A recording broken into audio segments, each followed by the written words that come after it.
So প্ৰথমে সকলোলৈ ৰঙালী বিহুৰ শুভেচ্ছা জ্ঞাপন কৰিছোঁ আৰু উৎসৱ পাৰ্বণৰ সময়তে গুৱাহাটী চহৰৰ মাজমজিয়াত অৰ্থাৎ বৰা ছাৰ্ভিচত নতুনকৈ HPৰ এক্সক্লুজিভ গেমিং লেপটপৰ এটা নতুন ষ্ট'ৰ নতুন বিপণী তেখেতসকলে তেখেতসকলে লঞ্চ কৰিছে।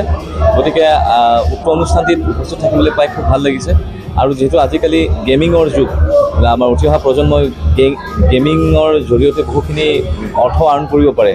গতিকে গেমিং কৰাটো কোনো বেয়া কথা নহয়, কিন্তু সেইটো সঠিক দিশত হ'ব লাগে আৰু গেমিঙৰ কাৰণে প্ৰয়োজনীয় যিখিনি প্ৰপাৰ লেপটপছ সেই লেপটপছখিনি ইয়াত উপলব্ধ।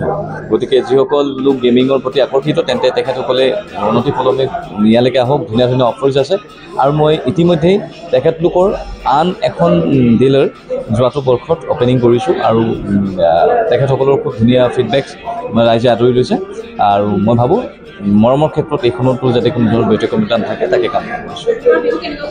বিহু বিৰাট ধুনীয়া। আজিৰ অনুষ্ঠান আছে সোণাপুৰত, কালি আছিল কোকৰাঝাৰত আৰু অহা 20-19 মেলৈকে অনুষ্ঠান চলি থাকিব।